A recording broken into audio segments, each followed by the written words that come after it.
Best quote on making money. Best quote on making money: you get paid in proportion to the difficulty of problems you solve. So, solve a simple problem, you're going to get a simple paycheck. Solve a hard enough problem, and the world will give you all our money. That's Elon Musk's quote, or so they say. And look at what he's doing. That's the game he's playing, solving the hardest problems in the world. Interstellar, travel, colonization, the issues with traffic, the issues with Wi-Fi. He's got Tesla that's, working on climate and transportation. And so at the end of the day, when I see people who say to me, Ty, it ain't working out for me financially, I'm like, well, there's no money in easy. There's no money in easy. But always the question is, what's the easiest way for me to get started? What's the 3 things? What's the 1 book I should read, Ty? I'm like, there's no money in easy. The money comes from the progression. Your progression through the skill set. There's a great book called Deep Work by Cal Newport. Those people who are able to focus when the whole world has an attention span, they say now, that's shorter than the average goldfish. An average goldfish, scientists say, has a 6-second attention span. What do you think that is now in the social media world, where people can flip through and get a new hit of dopamine nonstop, day after day, moment after moment, right? That's the easy thing to do, be hypnotized by mass media. But to go your own path, this is difficult. It's like Aristotle said about anger. He said to be angry is easy, but to be angry at the right person at the right time for the right reason with the right intensity for the right duration, that's difficult. And, your question when it comes to making money should never be, what's the easy way to get started? Ask, what's the hard way to get started that not many people will do? If you talk to a Nobel Prize winner, they call this a barrier to entry. They call this a moat. They call this a sort of network effect that Silicon Valley esteems so highly, something that keeps most people out. What is money? Money is simple. I often ask people, I give talks, and I've asked this question. I once asked a professor whose specialty was in the definitions of money, and even he couldn't give me the right answer. I say, give me the definition of money in 3 words, all-encompassing and accurate. People kind of get it right, but scarce, in-demand resources. They have to be all 3.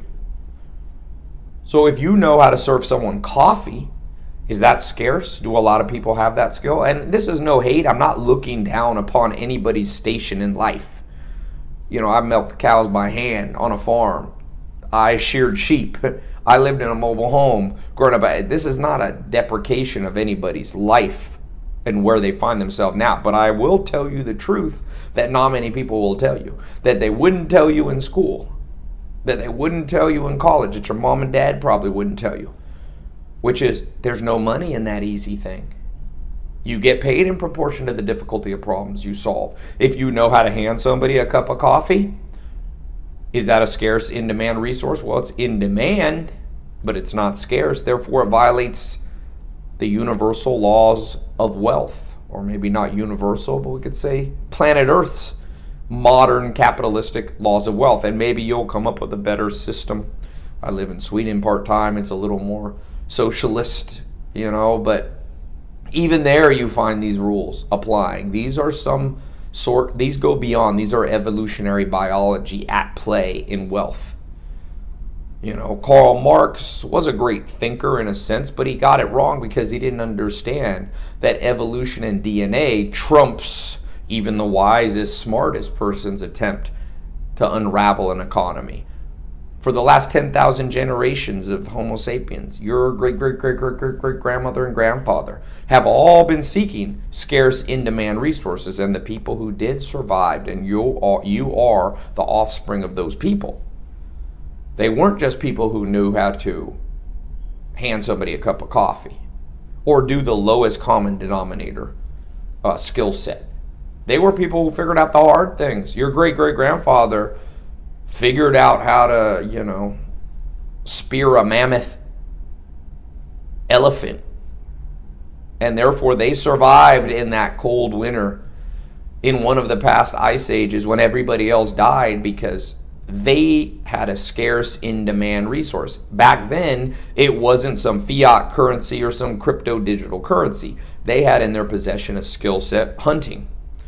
And it was the great hunters and the great gatherers who have survived. And so when I'm talking about money, I'm not just talking about, okay, a Lambo and a cool house and a private jet. I'm talking about the very roots of what makes us survive, and that's resource acquisition.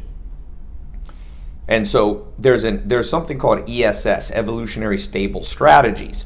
So to the extent that other people become good at things, it no longer works, right? That's why, for example, there's 1 to 5% of planet Earth is psychopaths. If there was too many psychopaths, game theory basically says the system falls apart. There's too many people trying to kill each other, screw each other over. If there's too few, modern game theory says then it will pay to be a little bit psychopathic. So there's an example on the psychometric social side where you see an ESS, an evolutionary stable strategy being formed. You see the same thing in making money, right? If a whole bunch of people go to college and get a bachelor's degree in English, because in the 1960s, that was rare, that was scarce, and was an in-demand resource, a diploma, it worked. But as more and more people did that so that they could earn above average money, aka hunt and gather above average resources, that stopped working. It stopped working. And so now you find people going the opposite path. And now what's commonplace is for people to have a college degree. And now you see people who do the opposite. Peter Thiel paid a whole bunch of people under the age of 21 to not go to college and just to start to build something. That's where you see Vitalik Buterin built Ethereum and became, a billionaire under 25 years old or even younger. Because when everybody else was competing in the old ESS, evolutionary stable strategy, he broke out of it, and Peter Thiel encouraged people to break out of it. So you are constantly in a game, and you may not realize it, and nobody might want to admit this to you because most people are lost, but I am telling you how the game works. I own a large holding company. I buy things for a living. I buy things that broke.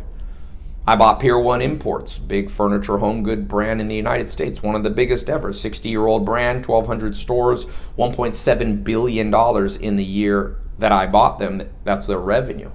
I bought this, now I own it. Because they didn't evolve. And they were doing what was easy for them, which was to stay in the holding pattern of what used to work. But it didn't work anymore. And they didn't evolve. And that ESS set in and other competitors came in. You see this with clothing lines, and all of a sudden a young upstart like a Fashion Nova comes in and begins to innovate on top of the entrenched competition and do what is now rare and scarce and in demand, which is to be able to win at the game of ecom. My ecom brands did, the brand I just bought, bodybuilding.com, 9-figure e-commerce business. My different brands that I own did 160 million visits in the United States last year. These are 9-figure businesses, 100 million. I manage over 400 people I'm the CEO for. And I'm continuing to acquire and buy up because I understand the ESS. Not many people know how to do M&A, merger and acquisition transactions. I have mentors that taught me how to do them. Some of them billionaires, 363 sales, which is a form of bankruptcy liquidation that uses the court system in America. Not many entrepreneurs know it, therefore I want to do it. I go where the masses don't go. I was focused on being a social media influencer back in 2012, 2013 to about 2018 because nobody was doing it. Now that everybody does it, I've moved on to the next thing. Some people are like, I don't see you on social media as much. Did you fall off? I'm like, no, I fell up. I didn't fall off. I fell up doing bigger and badder things than you can even fathom. But sometimes I'm making war in silence, and then people see and get surprised. Now I own, 8 or 10 major brands, big brands. These are the smallest brands that I've been buying. Really, we're doing about 500 million in revenue. I've gone down and bought companies smaller that were doing 100 million in revenue, but I'm playing a game. That's my moat. That's my moat. While everybody competes in the dog eat dog world of who's going to get the most clicks, likes, follows on social media, I'm out here buying companies and building empires. And that's not because even per se I want to be the richest person in the world. I don't. I seek the good life. You know, what's the good life? It's the balanced life. Balancing the 4 pillars: health, wealth, love, happiness. I break the 4 pillars into 3 subsets called the 12 foundations. I break those 12 subsets into 3 further subsets. Those are the 36 principles that I live my life, and there are only 9 of them are related to making money. But that is an important part. And it is part of you learning a game that's important. Everybody will play it at different levels. Some people will pay it at the very highest level. That's their evolutionary stable strategy, is to be one of the big whales.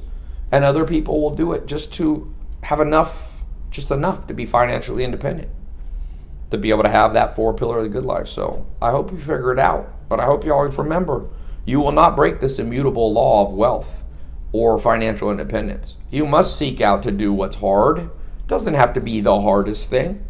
But don't seek what's easy, because what's easy always stops working. And you saw this throughout time. If you read financial history, 1800s in the United States, what happened? Things began to automate. Industrial Revolution. 1500s, 1600s, 1700s, 1800s. You see the steel, the steam engine. The rise of automation, Henry Ford. And what happened, sadly, and this happened to my family, I grew up with a single mom. My dad was from Harlem, basically a street kid, ended up in prison, Long Beach, California, when I was born. And what somebody never told my dad was, my dad sold cocaine and sold it to an FBI undercover agent. That's how he got put in Terminal Island off Long Beach. And he didn't understand that you can't make money in that street game of drugs, because scarce, in-demand resources, cocaine's an in-demand resource, but the ability to sell it's not scarce. Everybody's going to be your competitor. There is no moat. Even Pablo Escobar eventually lost because new blood came in. And so you want to play a game that not only you're impervious to the new blood, but the new blood's afraid to go where you're going. And that's all if you want to make a lot of money. But this also applies to other areas, whether you're in science, whether you're in agriculture, whether you're an intellectual, whether you're an artist, a musician, a dancer, whatever it is that you're doing, this is the game. And, I like that quote. I don't know who said it. Don't pray for it to be easy or something like that. It's okay to have a challenge. Your greatest memories and the happiness that you find therein will have come from the struggle. Hopefully the struggle is not too hard. You don't want to push yourself to the extreme forever, or that stress level will also destroy you. You want to find that nice balance where you're challenged and where you're challenging yourself more than the masses. So good luck out there.